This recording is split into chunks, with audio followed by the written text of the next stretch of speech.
저 깊은 산속의 산사에서 깨달은 스승이 제자에게 물었습니다. 가시나무를 보았는가? 가시가 달린 나무를 보았는가? 그랬더니 예, 보았습니다. 그럼 가시나무는 어떤 나무들이 있던가? 하고 물어보니까 예, 탱자나무도 있고요. 찔레나무도 있고 장미꽃나무, 아카시아 같은 나무들이 있습니다. 그래? 그럼 가시 달린 나무로 몸통 둘레가 한 아름 이상 되는 나무를 보았는가 했더니 못 봤습니다. 그럴 것이다.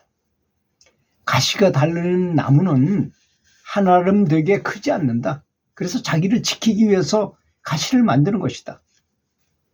가시가 없어야만 한 아름 되는 큰 나무가 되는 것이고, 따라서 가시가 없는 나무라야만 큰 나무가 되어서 집도 짓고 대드포로도 쓰고 이렇게 목재용으로 쓸 수 있게 되는 것이다. 가시 없는 나무는, 큰 나무는 다용도로 여러 가지 목재로 쓸 수 있지만 가시 있는 나무는 쓸모가 별로 없는 것이다. 사람도 마찬가지다. 가시 없는 사람이 용도가 많은 훌륭한 지도자가 될 것이고 꼭 필요한 사람이고 정말로 성현이 될 수 있는 큰 그릇이라는 것이다. 요즘 보면 너무 튀어나오게 이렇게 하는 사람 쳐놓고 정말로 큰 지도자가 될 감이 못 되는 사람도 있는 것 같아요. 그런 걸 보면 사람도 마찬가지이기 때문에 가시가 없는 사람이 용도가 많은 훌륭한 지도자이고 꼭 필요한 사람이고 정말로 성현이 될 수 있는 그릇이라는 것입니다. 가시는 나무를 찔러서 나무를 아프게 하고 상처를 내서 피를 흘리게 한다는 것입니다.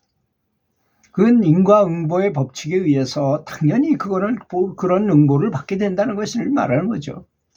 입을 통해서 나온 말의 가시와 손발을 통해서 나온 육신의 가시, 행동을 통해서, 그리고 육심을 통해서 나온 마음의 가시. 나무에 가시가 없어야 다용도로 널리 쓰이듯 사람도 가시가 없어야만 우주를 살려내고 인류를 살려내는 큰 성인이 되는 것이니라. 그래서 가시 있는 나무는 별로 쓸모가 없는 것이니라. 그래서 가끔은 내가 인간관계에서 가시를 만든 적이 없는지를 생각해 보면서 지금도 말이나 글로 쓴 그 아픈 상처를 건드리는 가시가 남의 마음을 후벼 파고 있는지를 더듬어 보고자 합니다. 그래서 사람은 자기 습관이 굉장히 중요하죠. 성공을 한마디로 줄여서 가장 성공에 가까운 말을 하나 찝는다면 그것이 바로 습관이라고 합니다. 어떤 습관을 갖고 있는지가 좌우하는 것이죠. 결국은 알고 보면. 그래서 어떤 스승이 배를 타고 저 강 건너에 있는 섬을 가고 있는데 정갈이 배 옆에 있다가 물에 빠져 죽을 지경이라서 급하니까 얼른 정갈을 집었어요, 손으로. 그랬더니 정갈은 어떻습니까? 습관이. 누군가 자기를 잡으면 그냥 이렇게 물어버리잖아요. 그래서 스승이 정갈에 물려가지고 너무나 아프거든요. 죽지는 않지만 아주 굉장히 아프다래요. 정갈에 물리면. 그래 아파하더라는 것입니다. 제자가 옆에서 보고 있다가 스승님 그 정갈 가만히 죽게 놔두지 그걸 왜 붙들으십니까? 그러니까 저 정갈은 누군가 자기를 건드리면 쏘는 게 습관이고 나는 어떤 동물이나 사람이나 짐승이나 뭐든지 간에 죽어가는 사람을 도저히 놔두지 못하는 사람이다. 그것도 나의 습성이다.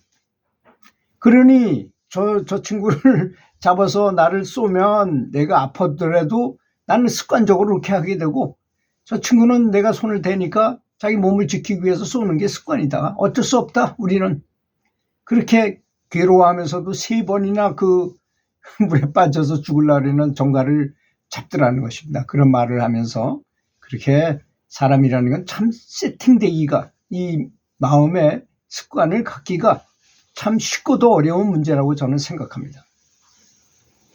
또 한 가지 얘기해 드리겠습니다. 어느 날 오후에 앨리스라는 여자분이, 아줌마가 혼자 집에 있다가 누군가 문을 두드리는 소리를 들었어요. 그래서 문을 열어줬더니까 그녀는 시카를 한 자루를 손에 든 채 험악하게 자신을 노려보는 남자 한 명을 보았습니다. 너무 놀랬지만 아주 영리하고 지혜로운 앨리스는 상냥하게 미소 지면서 말했어요. 어머, 깜짝 놀랐네요. 주방용품을 파시는 분이신가요? 안 그래도 칼 하나 필요했는데요. 그 칼 괜찮아 보이네요. 앨리스는 남자를 들어오게 하고 전혀 긴장한 내색 없이 계속 미소를 지면서 계속 이어서 말했어요. 그런데 제 예전 우리 옆집에 살던 분하고 아주 많이 닮으셨는데요. 덕분에 즐거운 추억이, 그분하고 같이 지냈던 그 좋은 추억이 떠올랐어요. 감사해요. 참, 음료는 뭘로 하실래요? 커피? 아니면 녹차? 아니면 둥글레차 뭐 이런 거 괜찮습니까?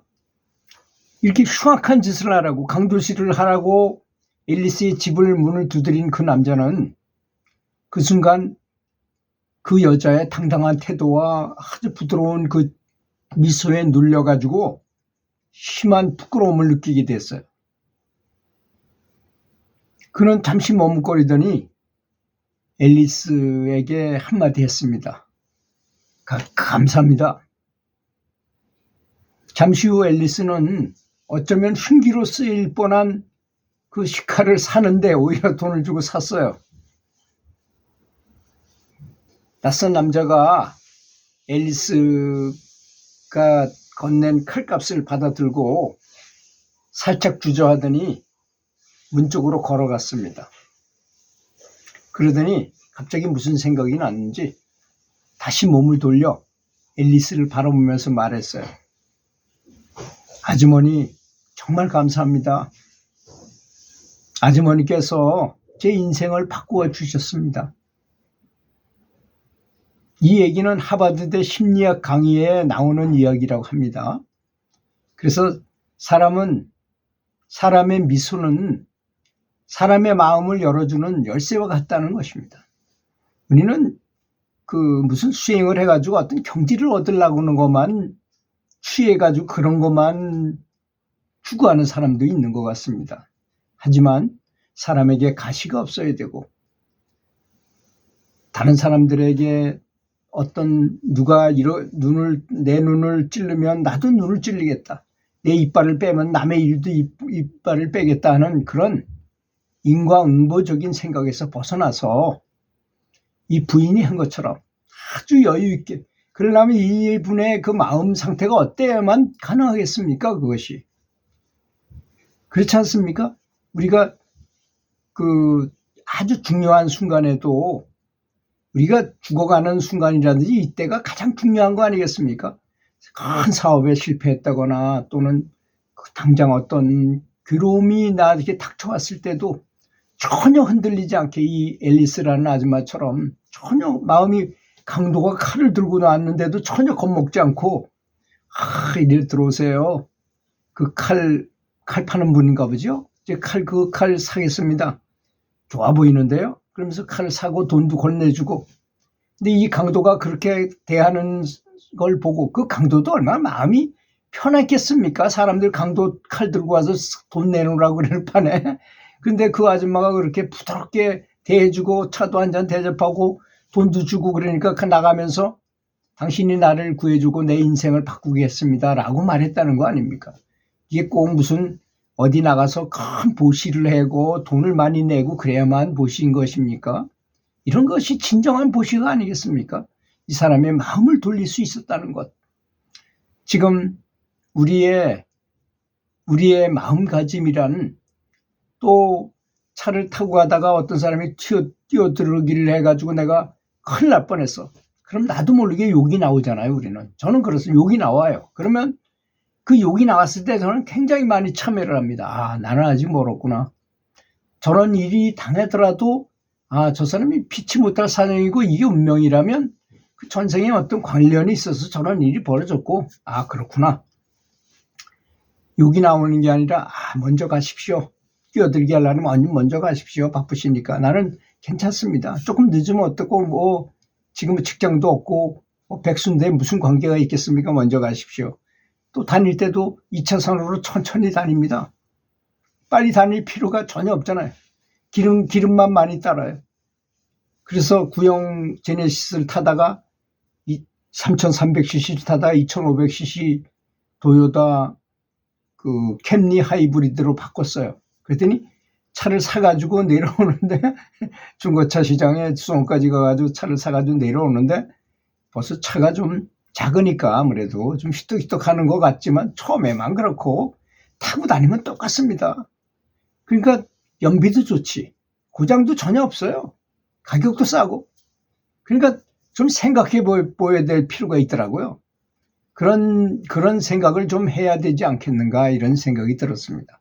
물론 차가 크고 cc가 크면 엔진이 크고 그러니까 참 안정감이 있고 차가 무게가 있고 참 좋습니다. 좋기는. 그렇지만 전략하는 인과의 법칙에 의해 보면 좀 대기 오염을 덜 시키고 하는 차를 타는 것이 좋으리라고 저는 생각하는 중입니다. 들어주셔서 감사합니다.